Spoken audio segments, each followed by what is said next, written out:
when CPF first started, everyone just thought it'd be this kind of flash in the pan. You need to be taking CPF more seriously. This Mills that we're seeing now is the Mills that was kind of locked away inside of young Connor Mills, been able to play such a big role in, well, I like to feel like we've played such a big role in each other's careers. Well, welcome back to Grapple Theory. Thanks for joining us once again. Now, this week we are joined by the third of four members of CPF, someone we've not had on the show before. We've had Joe Lando on, we've had Danny Black on. Now, welcome to the podcast, Maverick Mayhew. Hello, hello. How are you doing? How it is? Great. How are you? Yeah, not too bad, thank you. Not too bad. It's great to have you here. I'm sorry it's taken so long. I feel bad. We've had Joe and Danny on, and it's taken a while to get to you, so I feel bad about that. Oh no, it's fine. I'm happy it's finally happening.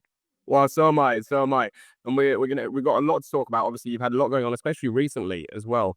But we always, actually, I was going to say, we always start by asking our guests about how their year's been. But I think the first thing you've got to talk about is we're recording this literally just a couple of days removed from the fact that CPF won the RevPro Trios tournament. Look at that, you got the trophy there. On my bedside table. Well, I think he's got to take pride of place, right? Of course. Things like family photos and all that pushed to the side, I imagine. There's a picture of me, Danny, Joe, and Callum there as well. A framed picture. Right by the bed. Oh, it's lovely there. Yeah, So, well, then I'm sure they love that. they do. We've all got the same one somewhere in our houses.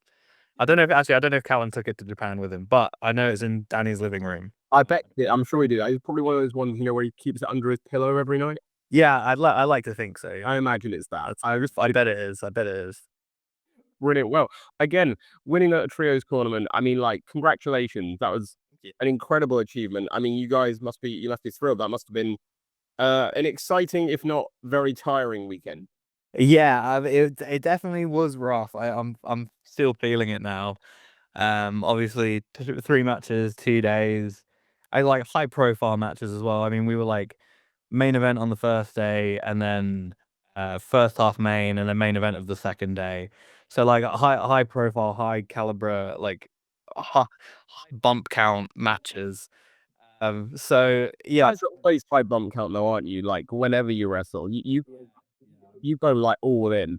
yeah. I think we try to be. I think that's something that comes in hand in hand with the Stees. Is just lots of lots of bumps for us, but yeah, 1000% worth it. I mean, I'd say the biggest victory that CPF have had in my 2 years of tagging now. Yeah, it feels like it's been a long time coming, but there's not really been that kind of platform for us to kind of step up as a trio or as a group when we first started. And obviously when the trios tournament got announced, we thought, who else but CPF?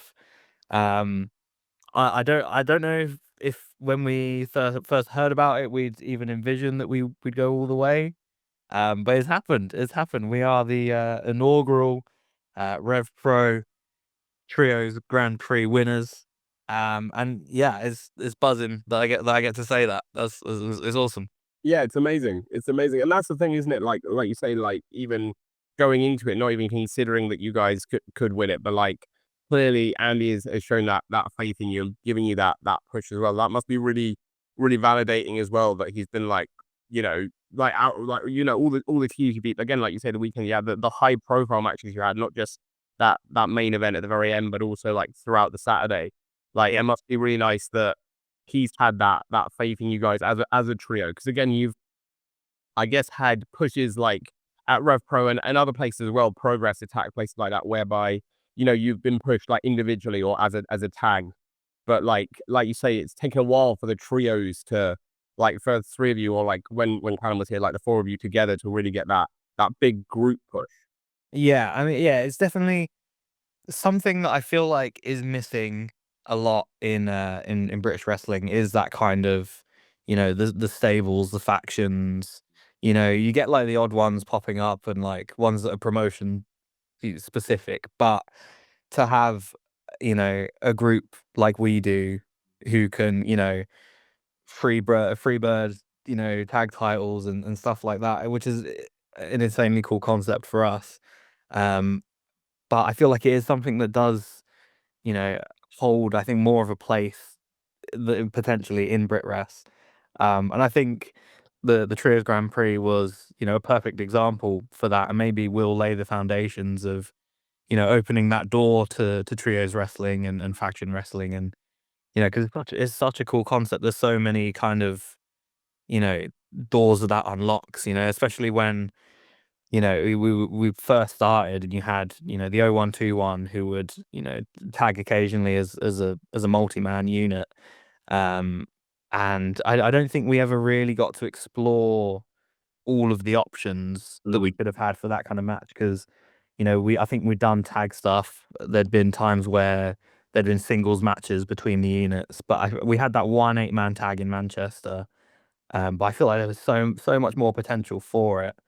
And I'm hoping that, you know, winning the trios tournament is kind of a step in the right direction in that sense. That it again kind of opens that door to explore those kind of opportunities for us. Yeah. Yeah, for sure, and that'd be awesome. I think, like you say, like, it would be nice to see a few more, like, factions, like, proper factions, in British wrestling. Because I mean, you have obviously, you have you guys, you have, like, the Bryants now coming through as well, like, incredible, like, I mean, again, they had a great weekend, Yeah, definitely, definitely. they're ones to watch as well, like you guys, and I think, like, up north, you've got, like, Hellbound, who wrestle a lot in, like, more of, like, I guess, the death match, breaking the hardcore functions.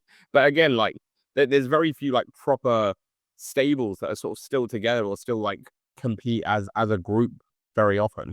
Yeah, definitely. That would be a cool concept to really, like, dive into that and get some proper stables action going. Yeah, I mean, I like you look at things like New Japan and, you know, the kind of faction warfares that they have with, you know, United Empire, Bullet Club, you know, they're all things that have got insanely over. So I feel like something like that in British wrestling is, you know, there's a gap in the market for it, and you know, honestly, CPF are ready to jump in there.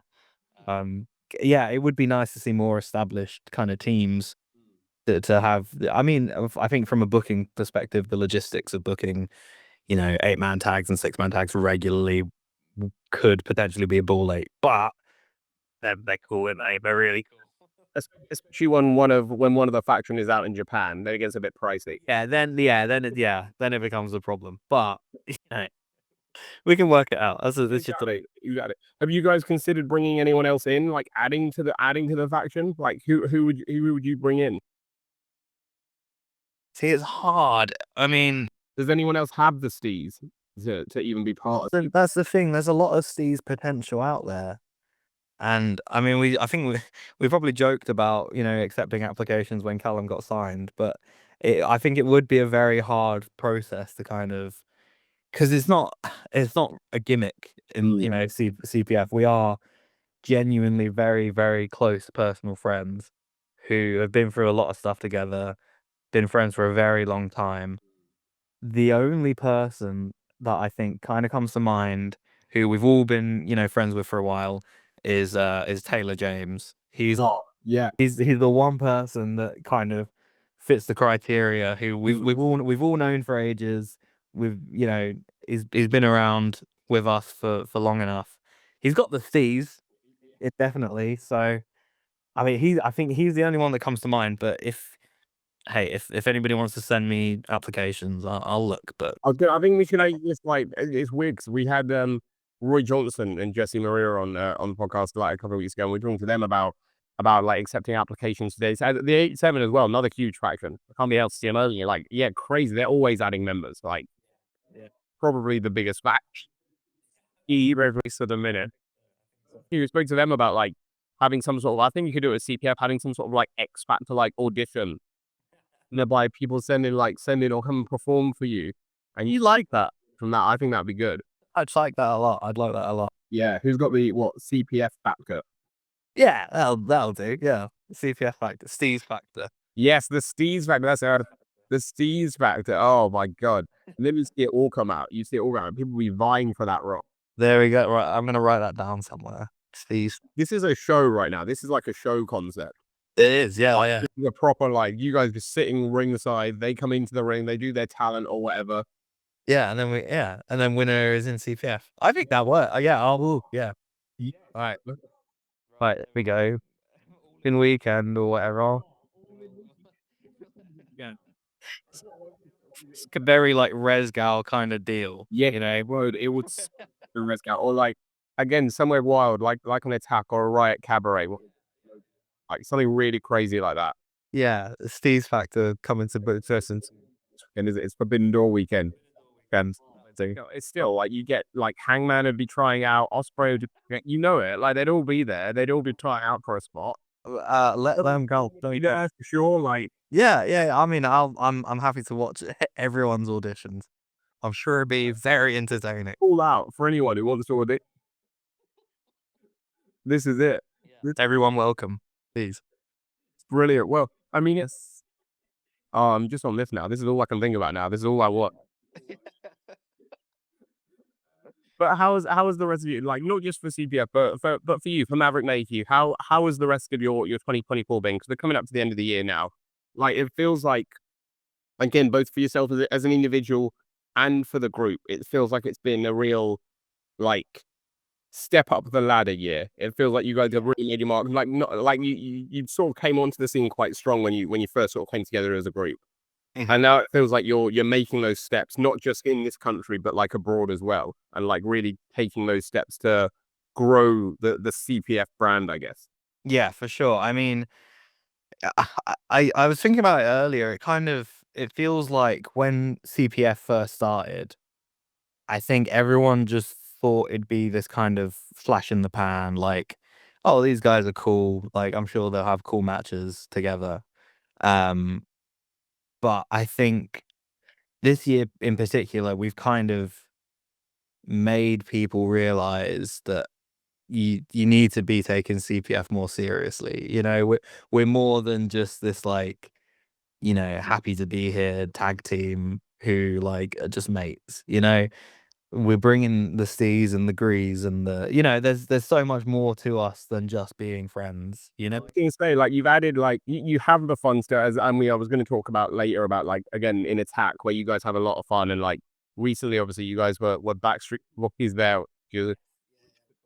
But like that's you have like we'll get onto that in a bit, but like you have the fun, but it feels like and I said it to Joe and Danny when we had them on together as well, like it feels like you've added this like aggression to the team Yeah. last year. Like this new like you say, we're not just here to have fun, we're gonna kick the shit out of you as well.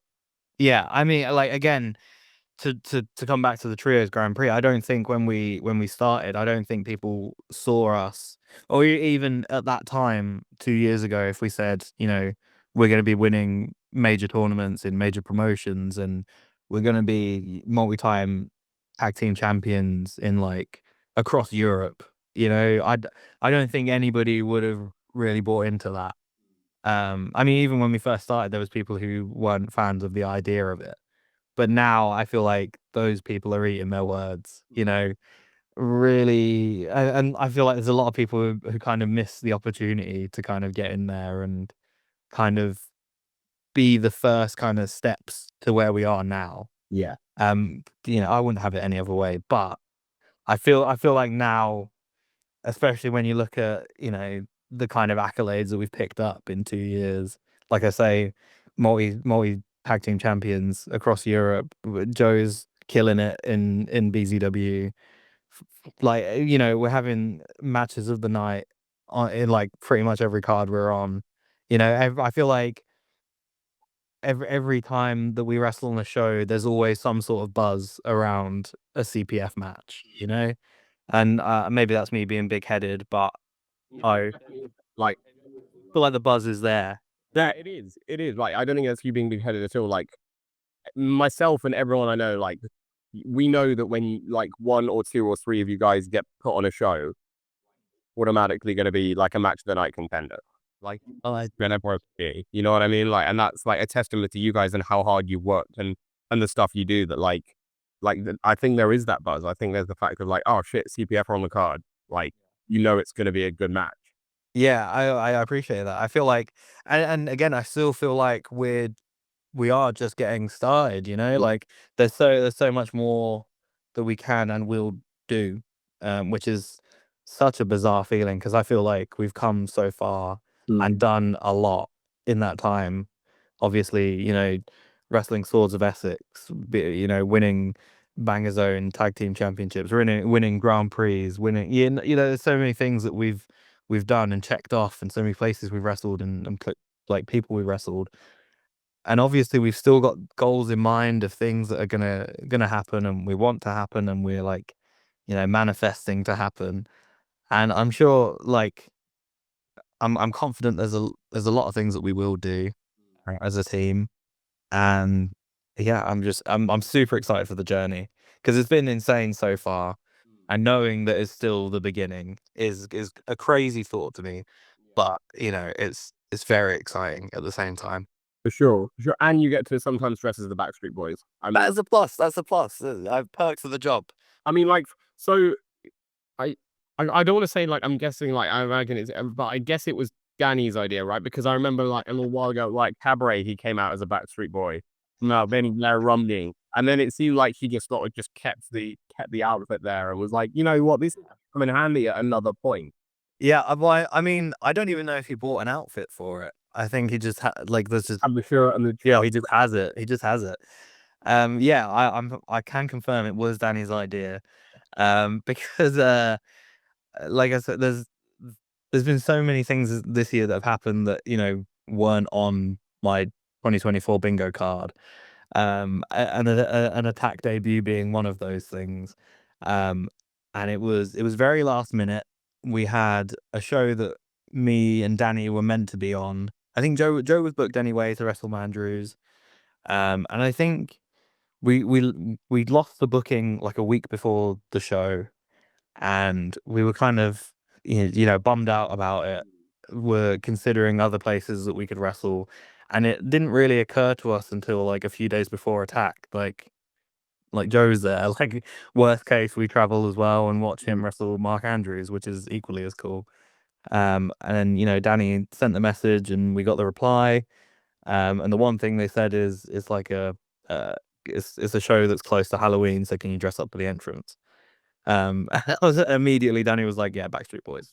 Um, and yeah, it was just one of those things where, like, we're bummed out about losing a date, but we get an Attack debut out of it, and all to have all three of us debut at Attack on the same show, and getting to do comms for Mark Andrews versus Joe Lando. It couldn't worked out any better for us, and Backstreet Boys, and we get to dress up as Backstreet Boys. exactly. And So you guys had a great match, and Joe had a great match as well. Like, I mean, like, it's got to be really cool as well. Like, not just in terms of, I guess, like the like almost the FOMO of like sitting on comms wishing you were in the ring, but also just like seeing Joe like have that great match with Andrews, even like an Attack debut as well, like just going out there and giving it all. Like, yeah. I mean, yeah, nothing gives me more of a buzz than seeing, you know, my friends do well out of wrestling.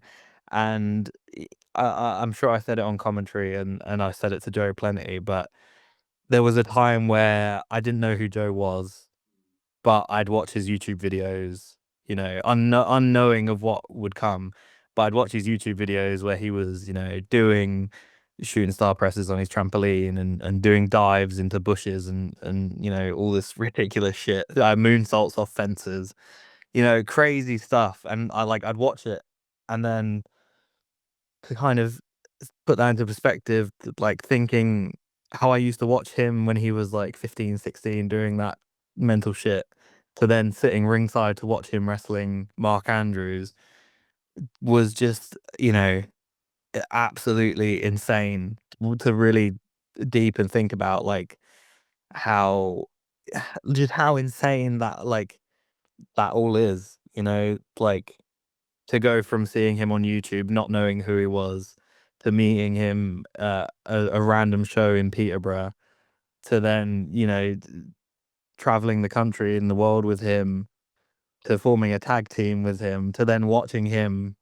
wrestle Mark Andrews. And in the tweet that he sent to Mark Andrews that got referenced, where he did the shooting star off his parents' sofa, he's wearing the OG Maverick Mayhew t-shirt, which is an even bigger pop for me. even more of a throwback. Yeah, I mean, yeah, it's insane how all those kind of things fell into place that allowed us all to be in that position that day specifically. Does that make you feel old? Um, Slightly, yeah, yeah. I mean, he's older than me, so it should be him. That isn't it? It's a weird dynamic of like it feels like because again as a fan as well, like I've known about you longer, but it said it's weird that he's older than you because like Yeah, I'm definitely the dad of CPF, well, but it's again weird if he's older than you. yeah, yeah, I definitely feel like the father figure at times, but I'm the second youngest. Callum's younger than me. Um, yeah, it's very strange to Does it think like about. again like in that case not maybe not old is that maybe not in terms of like does it make you feel like whoa I've been doing this a long time like Yeah, maybe too long, maybe. Yeah, it's definitely. I do get that a lot when I think about the early days of first meeting the boys, because I've been wrestling nearly 10 years, which is crazy. Um, but yeah, see, I remember Danny coming through the same training school as me. I remember meeting Joe for the first time in St John's Hall. I I remember wrestling Callum when he was still like a child. All these things that are kind of it doesn't feel like it's been nearly 10 years, mm. but at the same time, I feel like wrestling has aged me terribly. God, it's natural. I think that's Yeah, perhaps. But it is insane to kind of, again, look back at all these things that have happened and have led us to where we are now. And, just seeing how these things all fall into place is mental to me.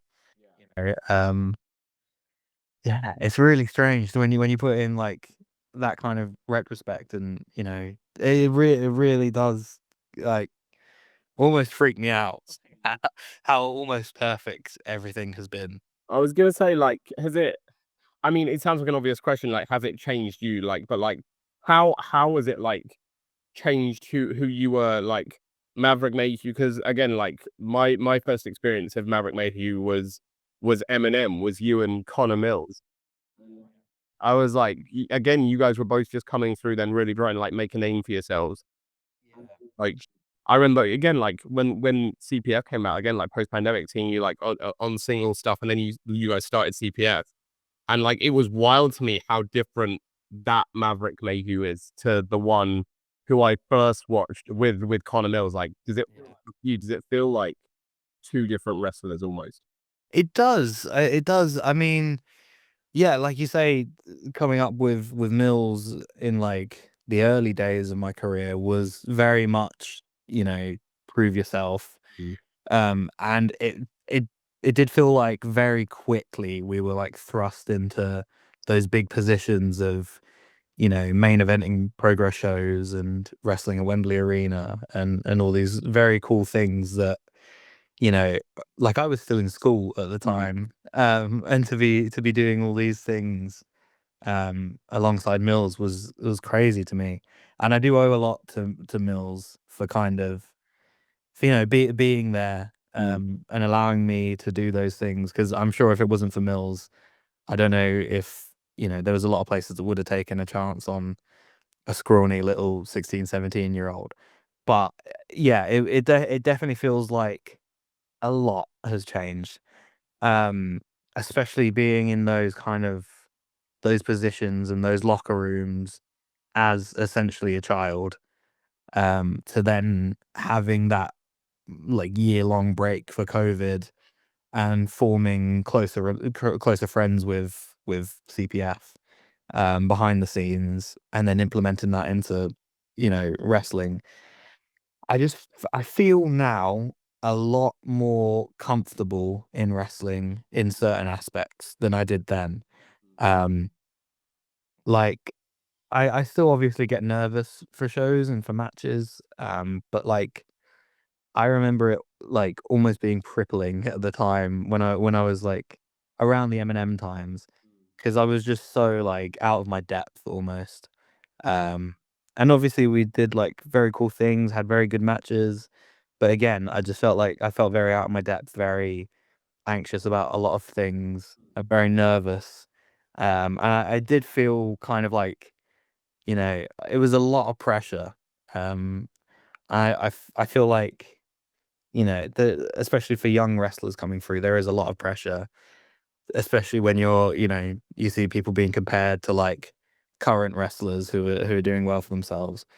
And, you know, that pressure can be a lot for young people to kind of live up to. Um, yeah, but now I feel like I'm more comfortable in what I'm doing. Mm. Being alongside my friends, being, you know, yeah, just you know, I don't want to say not taking it as seriously, but Mm. like, you know, I don't really know how to phrase it, but you know, more comfortable, more Yeah. comfortable. I definitely do feel like two different wrestlers. Even looking back and watching, you know, old matches, which I do, you know, like doing. I can see, you know, the difference in who I was then and who I am now. And I like to think it's a positive change. Oh, it absolutely. I was gonna say, like, again, like, I mean, Connor Mills, what's he doing now, right? And like, exactly, yeah. Done all right for himself as well, hasn't he? Like, certainly one of like I think the best wrestlers in the country. Yeah, absolutely. I was saying that in like 2017. Was then, and he's even better now. Like again, that match, me and Leon had an attack was mental. Absolutely insane. Insane stuff. But that's the thing is like, and again, it sounds weird to say because it sounds like it's a dig, but I don't mean it as a dig. But like, it feels like the split of Eminem was like the best thing for both of you. It feels like No. it. I feel like, and again, it's sort of been a thing where like you never know where you'd be now if like you were still a team now. But like, it feels like you've both taken your own separate journeys and are like at now in 2024 like the highest points of your career. And like again, like if who knows what would have happened before, but it feels like that has led from that has the fact that you got off, you did your own separate things and like sort of found yourselves individually, which I think is really important.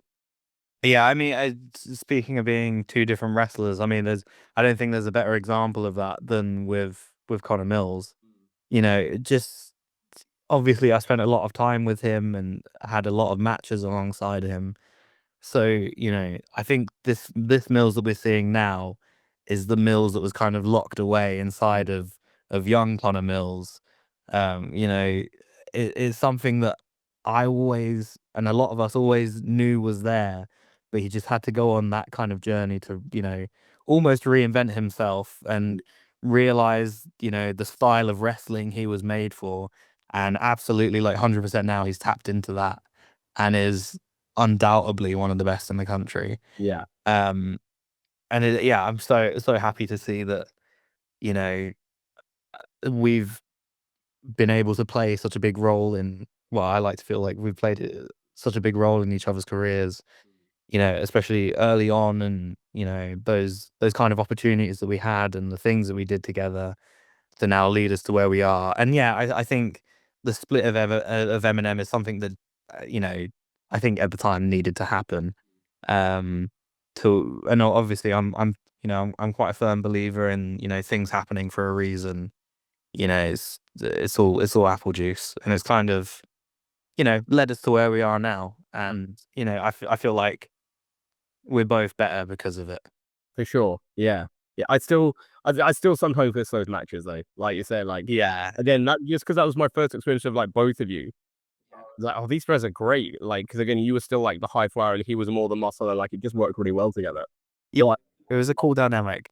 Yeah, I mean, we had that match at RevPro in October, I think, and you know, it was. I don't think I really realized until I spoke to Danny and Joe about it, but you know, standing face to face with Mills for the first time in God knows how long in a wrestling environment, and to still have people chanting for Eminem was like bizarre to me. And I kind of mentioned it to Danny and Joe, and they were like, "Well, yeah, we like, you know, we came up like looking up to you guys." Like, um, I know they said it to me before, like how well, they refer to me as the OG of CPF, and how like they kind of come up after me and was seeing the stuff that me and Mills were doing, and yeah, it never really, you know, dawned on me that it was such a you know a big part of you know those kind of days. But yeah, it was interesting to see that people still, you know, remembered it as fondly as they do. And I still even now have people talk to me about the dome match that me and Mills had. Um, so yeah, a lot of history there. I'd love to do it again just because, you know, I feel like there is still something that I kind of, especially after the last match that I had with Mills, he said some, you know, some um very unsavory things. And there is. I am inclined to agree that there is an element of truth in some of what he said. Um, so I feel like there's still some stuff to be tapped into there. That I kind of need to, you know, prove to Mills, but also to prove to myself. A lot of the things that he said are wrong fundamentally. One more match, one more match. Yeah, yeah. I go for one more match. Yeah, I'd love to see it. Would love to see it. I mean, like again, that's the thing in terms of like that sort of journey is sort of like just crazy to look back on in terms of who you were then, who you are now, and like I think that's been such a great thing in terms of like I don't want to say in terms of having the break from wrestling because of the pandemic, because I think the break was like really tough on so many people and on the business. But in terms of like, I think having like a year or over a year without shows made you like look at all wrestlers like when they came back with like this new lens of like, oh, like these are the things I didn't pick up on before because I hadn't seen it in so long. And I feel like especially like you guys, like you and Nils and like everyone else who was sort of like at that stage of like really just working their way up at that point has really fitted from that because it's these things that people just hadn't noticed before, and you suddenly had that platform back again to really push yourselves. Yeah, I mean, it definitely. I mean, the pandemic was like a hell of a time for me, even personally. It really gave me a chance to kind of reflect on myself, and obviously, becoming a parent in pandemic was crazy. So wrestling kind of took a backseat in those kind of times. There was nothing I really could have done. There was no shows happening. I had other commitments. Becoming a dad. Is that another thing where it's sort of like coincidentally it just happens at like the right time because you got So yeah, I mean, because like yeah, because obviously it would have been harder for me to cope if wrestling was happening. Because I feel like I was still very young, and wrestling's obviously still means a lot to me now, but I was kind of in the mindset then that I had to be wrestling like every weekend. I had to be doing something involved with wrestling at all times. So to have that kind of taken away from me was, a blessing, I suppose. Um, because I think we were expecting in the January we found out, and then obviously the world shut down a few months after. So to kind of have that kind of distraction taken away from me was a blessing. And again, that probably lent into changing who I was as a wrestler because I changed so much as a person, in that whole year. Um, yeah, again, yeah, it's just crazy that that kind of year off did change a lot of things for the better in terms of wrestling and wrestlers. Um, yeah, a lot. I think again, it would have affected a lot of people in a lot of different ways, but I feel like in some instances it probably was the best thing to happen. In terms of having that reset and you know the good that came from that. Um, yeah, is I feel like it was needed in some ways. for sure. Maybe not the way it happened, but like you say, like it's sort of like for a reason, you know what I mean? Like it just happened to be that time, and like it, yeah. No, that's fair. That's fair. No, I respect that. I respect that. That brings us nicely into our first speech of the podcast because you've spoken a lot about all the good about like British wrestling so far, and so that brings us into a nice feature we call dishing the dirt, where you're going to dish the dirt on your locker room mates. It doesn't just have to be your CPF boys; it can be anyone, but anyone you're in the locker room with. I'm going to read you out some scenarios, and I want you to let me know which wrestler comes to mind. Okay. So the first one is who's always running late? Oh,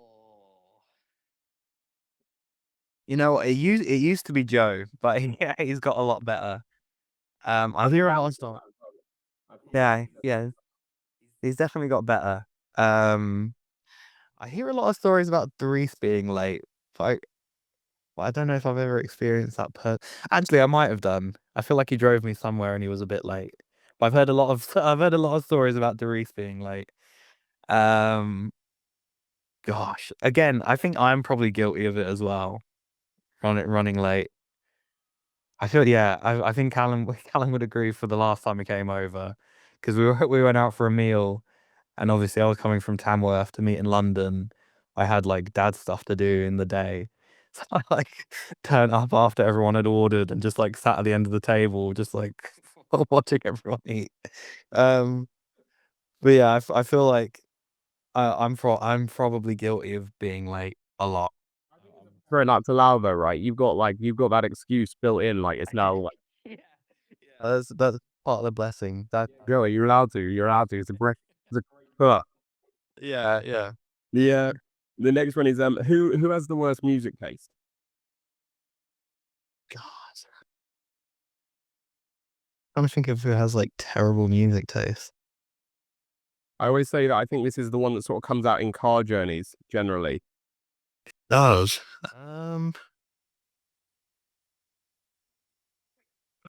Josh Spicer's playlist was crazy when we drove to Attack. Yeah. It's like a real mix of like it was like K-pop and like baby metal and then like Bring Me the Horizon and like it was just a lot of like it was very eclectic was the playlist. Um again I'd say mine's pretty weird to some people. What are we talking? Genuinely a bit of everything. I'm a big fan of like Broadway musicals, Oh, okay. as well as like classic boy band stuff. Obviously Backstreet Boys is like a big part. Oh, yeah. Pop punk, Green Day, the 1975 are probably like my favorite band. Yeah, very very varied mix of stuff. But I think based on car journeys, Joshua Young's is music is a bit out there, I'd say. Yeah, that's fair. That's That's a fair. Yeah. bit out The next one's my favorite. I feel like you could say any of the CPF lads for this, just purely on how close you are. But it's who would you from the locker room, under no circumstances, let a family member date? Oh dear. Man. I mean, obviously all the CPF are off bounds because Mm. there's No chance that's happening. no, I don't He only walks in with Joe Lando on her. I'm like, no. no, definitely not. No, no. We've kissed too many times for it not to be weird. Um, I wouldn't want my family having sloppy seconds from me.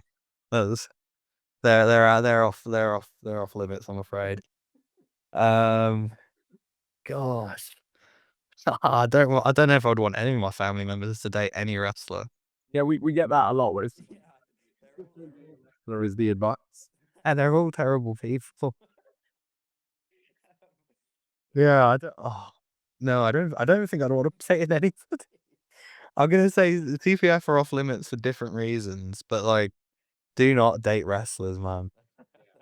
And I think that's the advice we've had most on this show. Fine, Don't date a wrestler. If you're considering it, just don't. Just don't do it. please don't. If I have to, It's like unless you're another wrestler. Like if you're another wrestler, sure, it's a bit easier. But like yeah, it's easier. you're not a wrestler, don't date a wrestler. I wouldn't advise it.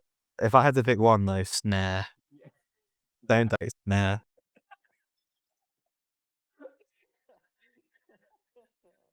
Oh, amazing, amazing. The the next one is who has the worst dress taste? Like the worst. Oh, firstly, I just want to say CPF telling you that I have the worst dress sense is bollocks. I'm not having it. I confronted them when I watched the episode. I did confront them. I said, you bastards. My dress sense is not even that bad." So for that reason alone, Danny and Joe, poor dress sense. Oh yeah. When Danny's wearing his fucking are they Jordan 4s or Jordan 1s? I don't know. But either way, I will continue to untie all of their shoelaces when they're not looking. And there's stupid designer garms that cost a lot of money. I'll stick to my socks, Crocs, shorts, and t-shirt. Thank you very much. What about the Jordan Saeed look? Yeah, but you'd say, Not this G-shirt as much. It's more like a open shirt, isn't it? But yeah, but he rocks it, to be fair. I have no complaints because I don't think I could see him in like, you know, regular clothes.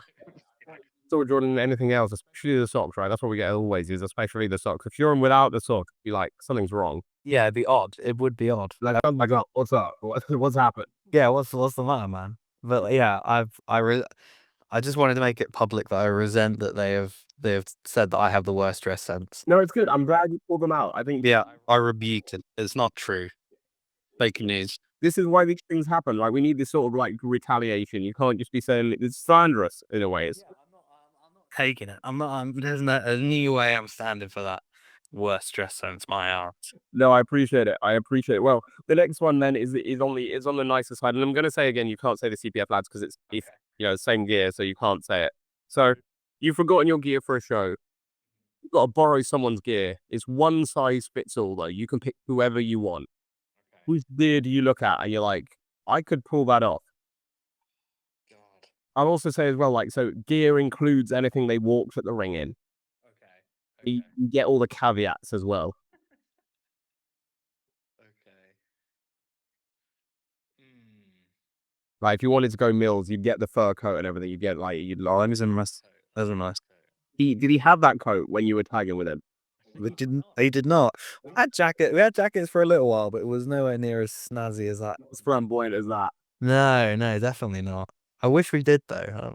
I wish we did. Maybe we'll get together one time so I can get a nice fur coat, and then that'll be that. Hmm. That's another great like promo thing, isn't it? Like it's just you and him hanging out, and you're trying on all these coats, and he's like the one that's like or like nah, like the non-dry. Till I come out with a big fur coat. Love it. Love it. That's good. Um, gosh, you know what? After seeing it in person, this weekend, I'll take any member of Spectral Envoy's gear. That is some pretty high duty gear. And It's some crazy gear. it's very crazy body suits with crazy looking masks. Yeah. The entrance jackets as well, they're pretty cool. Well, I don't even know how they wrestle in that. I'll be honest. Like, I look at it and I'm like, how do you do the things you do wearing? Yeah, I was like running spots with them and just looking at them being like, do they have eye holes? Like what are you I don't know how they do it. Maybe that would be my downfall. Not being used to that. Yeah, yeah, but their gear is very good. Second place, maybe Zazoya, just for his like cool looking tracksuit that he has. Yeah. It looks comfy as shit. So maybe Zazoya. No, yeah, it's a good one. I like that. I like that. It's handsy from, but Well, I wouldn't look as handsome as Zazoya does in his. isn't it? It's like I don't think anyone will look as handsome as Zoe does, like ever, right? No, he's very very handsome man. He's a very good looking man. He is. He definitely is. Look, I didn't really appreciate it until like I kind of met him in person. I was like, he's a handsome man. I thought he, yeah. No, I like it. This is now the Zozoya podcast. Everyone will come on and we're just gonna gush over Zozoya. I'll talk about Zozoya all day. He did. There was a point in the final where like I don't know what happened, but he like busted his lip or something. And I was like, "You all right?" And he was like, "Yeah, just a knock to the head. Oh, my lip is bleeding." And I was like, "Ah, you still look good, man." But and he was like, "Oh, thank you, thank you." Like if anything, you look better and it's like more I was warm. like, "Oh, you look great, man." Just drop game mid match. Just fun. Lying guys, come on. Yeah, yeah. I kind of didn't want to hit him. Yeah, that's a hit. Just if Andy on commentary be like, and there they are flowing again. Yes, swooning over Zazoya. Wish we get back to the wrestler, but that's the only move. It's like I can't remember the move, but there's like a move in like Pokemon where like it's like a really like a cute move where like you just get really looking really cute and but like the opponent can't hit you because you look just He's good. Yeah, maybe. Yeah, he's dangerous. Yeah, let's make it worth. There. Well, aside from everyone's love for Zoya, the next one is who would throw the best party in the locker room? Who would throw the party you need to be at? God. Um. Hmm. I reckon a Charles Crowley pie. A crowded party would be mental. Like That would be something. That'd be something. I'd love to see what goes on there. yeah, it would be like the sort of like batshit crazy where you're like, what the fuck is happening? But you like, Yeah. Especially as someone who like doesn't drink, I feel like it'd be an experience sober. Like, I'd feel drunk. I think it was. I'd love to see what happens at a Charles Crowley party. probably got like the circus tent and everything like in his living room. Like, he's like, whoa, what is? Yeah. I would not be surprised in the slightest. Would be good. It would be good. I'd love to see the party games at that. Oh, the party. I'm not sure I want to see the party games, if I'm honest. Maybe I'd see it once just to see. Yeah, like, and then then you'd be like, I don't need to see that. I'd suppress the memories and then talk to my therapist about it. Exactly. Like, tell me what you should be like. I can't. It's too bad. Yeah, I don't want to tell you about it, but it was bad. Just know that. And the final one, I always say for people in teams that like they can't say they're tag partners, but normally they say they wouldn't pick their tag partners anyway. So I've been to it's who would you choose to be your partner in the zombie apocalypse? Oh God. Would you choose any of the CPF lads, or would they be a liability? I mean, I don't know. I feel like together we'd be a liability. Maybe individually we'd be fine, but when we're together, we're such bad influences. I don't know how it'd get on. But if nothing else for the camaraderie, I think it would be a lot of bands. But I don't know how. Not best survival method. No, probably not. But it would be funny. Yeah, you laughing.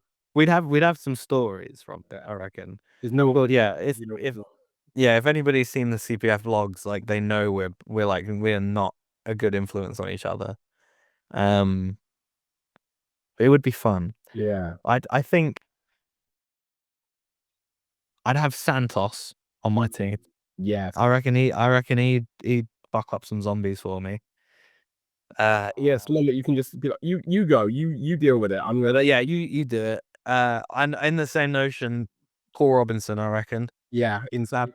We had him as an answer a lot because He'd fuck up some zombies. I think he wouldn't. I don't think he'd even flinch at them. no, a lot around. Yeah. I reckon. Yeah, You come out and be like, shit, it's Paul. yeah. Maybe those two, and then I'll keep Danny and Joe, and we'll just sit in and watch some wrestling or something. We'll send them out. We'll have nothing to worry about. It's a good survival plan. Yeah. Plans we've heard actually. I like it. Get Santos, get Paul Robinson, sit indoors, wait for it all to blow over. Yeah, love it. I love it. Brilliant. Well, that brings an end to that feature and leads nicely into our sort of like final feature as well. Because again, we've dished the dirt on the locker room now, but now we're going to get to know about you. Now we're going to get to know about Maverick Mayhew in this feature called Anatomy of a Pro Wrestler. And it's very similar. I'm going to get some scenarios to you and you let me know what comes to mind. Okay. So the first one is what is your favorite post pinfall pig out? Oh God. Post pinfall ping out. Probably. I've got to say, a Donna meat and chips hits the spot Yeah. every time. No sauce, no salad. Just No sauce or salad. no sauce or salad. Never. That's so dry. Yeah. It's good. The grease kind of makes up for it. Oh, okay, like a proper greasy one, like a Real greasy. Yeah, real greasy. There's one in Herbert Road in Plumstead that does the best ones. I can't remember what they're called. will But just be like clogging your arteries as you're eating. like it hurts to eat. I love it. Yeah, sweaty, greasy. That I appreciate. No one has said we don't get kebab shock enough as an answer on this, and it disappoints. Yeah. I feel like it's not as readily available as it should be. I know there's a decent one near the Electric Ballroom that I've had before. What you need to do, you guys need to do me a favor. Like you and the CPF lads need to do me a favor. When we had Anita Vaughan on the podcast, she was like, Like we were joking. It's weird now because she's moved to London, but we were joking about what if she moved to London. Okay. And I was like, oh, you should move to London. Like kebab shops here are great. I was telling her about kebab pizza, like, and she was like, what the fuck is it? And then I ran into her like the other week at Eve, and she's still not tried kebab pizza despite being here for months. And like, Honestly, I don't know if I've ever tried one. But I feel like I ordered one before, and I was expecting like doner meat strips on the pizza, but it wasn't. It was just it was not that. oh, we actually And got it wrong. No, I'm talking like yeah, on the meat on the pizza. Yeah. that's you know, the first time I heard of it, I was in Magaluf. I was very young. I was staying like in the next town over, but we happened to venture there, and there was like a big sign. It was like a pound for a doner meat pizza, and I was like, oh, like I'll pop down for it when it's open, without realizing what kind of town Magaluf is. And like I didn't see it for like ages after, but then it kind of became a thing, and now I'm desperate to try one. So maybe we'll all link up. Yeah, I think you got to like show her the experience as well because I was very disappointed that she hadn't tried it yet. Yeah, I'm disappointed in me that I haven't tried it yet. So I'll do that as well. To be fair, yeah, you lived there. Like you've like she's from Ireland. It's fine. It's different, but like you've been yeah. We'll meet up and we'll all have one. nice. I like it. I like. Yeah. The next one, they're not all food based, but the first two are all food based. The next one is what it's like the classic, like what would your death row last meal be? That's a good one. Mm, what is it? I'm trying to think of like a meal that just never fails to disappoint. Doner meat and chips. Don't is it? Um, that is a shout. To be fair. Oh, I imagine that would help as well because like all the grease in your body would probably like, I don't know, would it absorb the electricity? Would it like maybe I'd survive. would it help like quicken things up? I don't know what they put in the one on Herbert Road, but it's not normal. So maybe I'd Yeah, like years of having it, of like a kind of, especially if it's like something like the injection or the injection, they're like, it's not working. I can't figure out what. yeah, they wouldn't be able to penetrate my skin if I enough of it. I don't know what meat it is. I don't know. I don't know. Arid on it from your skin the whole time, but nothing can burn me. Yeah, I'd be fine. Maybe yeah, maybe if I wanted to survive it, that's the answer. But it's super specific. But I saw there was a TikTok recipe that I saw and I tried, and it's for like the best steak sandwiches I've ever had. Right. There's like a cut of steak. It's like got soy sauce and something else, but it's fucking banging. Like So those specific steak sandwiches, that. little bit of Lurpak on it. Yeah. Nice kind of like medium rare kind of. Oh, that is out. Yeah, sauce, steak salad. But wouldn't it? I'm hungry now. Are you on that now? She's. Oh, these first two questions I got to take off the rotation because I always get really hungry and then I'm like, I don't have the one thing I now really want. Yeah. Well, I know where I'm going after this, so I'm gonna get some sustenance. The next one is what is the song that gets you the most hype? Our our royalty free RevPro theme song is a banger. Yeah, it is. Especially if Harry Milligan's singing it, because he made a habit of doing that to us Wait. all the tournament. Because we kept asking for Backstreet Boys, and he was like, "I don't know if that'll happen," and he would just keep coming up to us, being like, "Doop doop doop doop doop doop doop." So that's Harry Milligan's rendition of it gets me hyped. But I think obvious answer, nothing fails to get me more hyped than "Everybody" by Yeah. Backstreet Boys. Oh. That kind of the opening note of the radio edit just hits different, I think. Yeah, it does. So yeah, I think I'll take the cop out answer. No, it's two great choices. It's two great choices. Yeah. The next one is what is the movie that you show the locker room? Ah, hmm. I mean, my favorite movie of all time is probably the original Blues Brothers. Yes. Oh, what a movie. Yeah. I feel like not a lot of them would. The only person who like I know for a fact has seen it is Kelly Six, because we both like fawned over how it's our favorite movie. Yes, that's Maybe that. But if Callum Newman's in the locker room, I'd choose the Grinch because, fun fact, he's terrified of the Grinch. Oh, really? He's like he's really scared of the Grinch. Oh, wow. Or I don't know if he's got. GG always says if anyone in Japan watching you wants to beat him in a match, you're like, The you've given him the downfall now. Come out. Yeah, I'm certain he's left the group chat because of it once because we'd like send Grinch gifts. I'm sure that's happened. Maybe I've made that up, but like he definitely hates the Grinch. Oh, amazing. I think he still hates the Grinch. Maybe he's over it now. He's grown up and say. So after this, I'll send him a picture of the Grinch and I'll let you. Yeah, let me know. I'm intrigued now. I mean, Yeah, yeah, we'll let you know what happened. yeah. This is what happened when I sent Callum Newman the Grinch. Blues Brothers are a great choice as well. There are far too many times when I find myself like standing in the kitchen singing "Stand by Your Man" Yeah. with the moves, of course, as well. Like, Well, yeah, I remember as a kid, like when I'd go on holiday to like Spain, there'd be so many like Blues Brothers tribute acts, and I was fucking obsessed with them. Like every time there's a Blues Brothers tribute act in town, I'd go and see it. me and my partner, like, so my partner's one that showed me Blues Brothers, and I love it now. It's incredible. But we went to see this Blues Brothers tribute act back when we still both lived in Brighton. It was the worst thing. They were all was so bad. Yeah, maybe it's because I was young and I was just, very optimistic about it. But yeah, I can imagine if I went to see one now, I don't think I'd be impressed. We were like laughing the whole time. Like we nearly got kicked out because we were just laughing at how bad it was. Like we were legit nearly got kicked out. But there was a time in Benidorm where I went to see one, and I ended up on stage like singing with them, and I can't remember how old I was, but maybe too young to know what the Blues Brothers was. But it was like me and this like Jacob and Elwood like wannabe singing Soul Man in the middle of Benidorm, and it was maybe top five coldest moments of Lewis Mayhew. Like Incredible, yeah. it was a good time. I then footage somewhere, And maybe. if you want it back again, like you got the brute now to do it.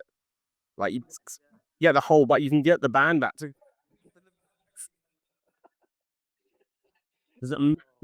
Yeah, like once you're like again once you're an 8'7" size faction, yeah, just do the whole band, just do all of it. Yeah. Well, I would. I'd love. Start singing "Everybody Needs Somebody to Love." Like you're the ring like a progress or something. Here in the electric ballroom for being here tonight. That's the next like Halloween show. We're dressing as well. Gone up to. Mark my words. We are the Blues Brothers. You guys can do the backflips as well. That's the thing. You See? no stunned up or required. Yeah, exactly. Oh man, I'm gonna after this. I'm eating a steak sandwich and I'm watching the Blues Brothers. Yes. Oh, what a plan for a Tuesday night. I love it. I love it. Well, with such great plans, I won't keep you too much longer. 'Cause we only got a couple left. The next one is what is it's like a bit of a throwback. It's what was your first job? My first proper job. I was a dog walker in Regent's Park. That's a nice place to be a dog walker, to be fair. Yeah, it was all. I mean, you deal with a lot of knobheads there, but for the most part, it was nice. Yeah. That was my first like proper job, I think. Because I was going to say, with how young you started, I was curious if your first like paid job was wrestling. Yeah, I mean, technically, it probably was. I Really cool. Yeah, I think yeah, it would have been like my first proper one. I did like one day of a paper round when I was like The very. amount of people that we've had on here who said, "Oh, I did a paper round for like 1 day or 1 week and then gave it up." I'm like, what? Yeah, I think I did it for like a day, and then I went on holiday, and then just never went back. Um, but I was still so young at the point where like my mum had to walk around with me while I was doing it, and I think I got paid like a tenner, and then immediately went to like try and buy sweets with it, and the guy was like, "No, no, you can have it." So like, shout out to the Roundhouse in Plumstead for being top boss man. Hell yeah. I love. Yeah. The next one is what is your greatest fear? Ah. Not the Grinch. Not that, definitely not the Grinch. Love the Grinch. Oh, what is my? I don't. You know what? I don't even think I'm scared of that much. Are you the kid in that outfit? I'm the It's not Dan me. This is the kid. I'm the kid without fear. That's me. I see that. I'm trying to think of like typical fears of like people have, but I don't know if I'm scared of any of them. It's impressive. Maybe. I don't know. I'll get back to you. I'm scared of anything. It's impressive. I'm impressed by it. Yeah, I mean, like, yeah, like I'm thinking like spiders, no, snakes, no. Oh, I can't see spiders are my downfall. Can't do spiders. See, I think I've had to just get used to it because my eldest has like no fear now. Right. So if she sees a spider, it's now her friend. So like my partner's still very much scared of spiders. So like if the eldest comes running in and is like, look what I found, and like has a spider in her hand, it causes a house wide meltdown. But yeah, I think I've just had to, you know, Deal with it too much. just get on with that. Just to the point where I'm not scared anymore. Uh That's fair. I respect it. I respect it. The next one is what's your favorite animal? um God, I love chimpanzees. I think they're awesome. And like I'm gonna say Coco the gorilla. You know, the one who knows sign language. That then what a toxic trait is that I think I could be friends with chimpanzees and gorillas. I feel like it's the same for like a lot of animals. I'm like I my very toxic trait is that I could just be friends with. You just befriend them, and then all of a sudden it turns, and you're like, ah, Yeah, yeah, like I watch Steve Irwin and like see how he is with animals. I'm like, I could do that. Yeah, I have no appreciation for how difficult it must be to be a zookeeper or anything. I'm like, yeah, I could do that. I'd be better. No problem. I'd be best friends with all of these animals. Yeah, as far as toxic traits go, it's not a bad one. no, no, maybe dangerous if it ever came to the point where I was, you know, in that scenario. But yeah, a toxic trait nonetheless. Like, how different are a cat and a lion really? Like, I've, you know, this is that genuinely a thought process in my head. Like they're just bigger versions of my cats, and I reckon they'd like me. So fair. It's fair. Yeah. no, yeah, if not friend, why friend shaped? That's Brilliant. The next one is what is your favorite place in the world? ah God, my favorite place in the world. Hmm. You can say like a country. We've had people say like just bed, but like Bed is a good answer. it's literally anything in between, like a big country or your bed. I do have a very big place in my heart for Adelaide, South Australia. Because I stayed there for a little over a month in 2019. Um, I've got a cousin there who, you know, we were there to visit, but I also got to wrestle there, which was very, very cool. I got to train there. I got to, you know, I got to like basically live there for like just over a month. So it's got a very, very big place in my heart for like the nostalgic feeling of, you know, looking through pictures from when I was there or like still I get like people on my Facebook or Instagram that pop up and like seeing how much has changed there as well since I was last there. Um so I'm inclined to say there. Plus when I was there they had the frozen drinks, like frozen Cokes in McDonald's for like $1. So that's always a win. Um I love that. I love. yeah, I mean I'm inclined to say Adelaide. Yeah, I like it. I like it's a great choice. And the Aussie seems even better now than when you're over there in 2019. So even more rest. Yeah, yeah. Gotta go back. I would absolutely love to. It would be so cool. I mean, I feel like there was a lot I would have loved to have done. Because I think when I was there, I only wrestled in Adelaide and Melbourne. Um, and like I think the week I left, the one of the main promotions I was wrestling with, ACW, they were like, "Hey, like if you extend your stay by like a week, we've got another show and you can wrestle Adam Brooks." And I was like, "Oh, so I'd love to." Unfortunately, I didn't. But when I come back, I will wrestle at ACW again, and I will wrestle Adam Brooks, hopefully. Yes, and that's manifest. Manifest. I'll see Matt Hayter. I will wrestle Adam Brooks. It'll be all good. Yes, love it. And the final one then is I'm going to say you can't say Adelaide because you just said it, but it's your dream holiday destination. Somewhere in America, New York, I'd say. Nice. I, Solid choice. probably very generic. There's a reason, right? There's a reason it's like the cliche answer. It's because Yeah. It's full of history, isn't it? yeah. I'd go there to see all like the Hamilton, like the sights and shit like that. I'm very into Hamilton. Yeah, New York, I'd say is I my. like it. I like it. Well, Maverick Mayhew, you run the quick fire gauntlet that we have here on the podcast, and we're very nearly at the end of our chat. I want to thank you for joining us. I hope you've enjoyed it. I have. It's been great. Oh, glad. I'm glad. I mean, like, it's been great to have you here. Finally, get the trio of CPF lads here. We just got Callum spinning off now, but like that's fine. Like he's in Japan. I'll let him have a pass for not seeing what you know. A bit longer. But we have well, it's normally one closing question. I have two closing questions here for you because we have a closing tradition on the podcast where our last guest leaves a question from Okay. without any context of who they're going to be leaving it for. So, and the last guest we had on were two people. So you have two questions to answer. The first one is you win £50 million in the lottery. What do you spend it on? You have to spend it all. At once. What was it? Not on one film, but you have how many money left over? Okay. Well, I always say if I if I win big on the lottery, first thing I'm doing is booking a holiday somewhere abroad. So I'd put everything in place to do that. The York trip. So That's the New York trip. I'd get my kids' passports, and then I'd book a nice hotel.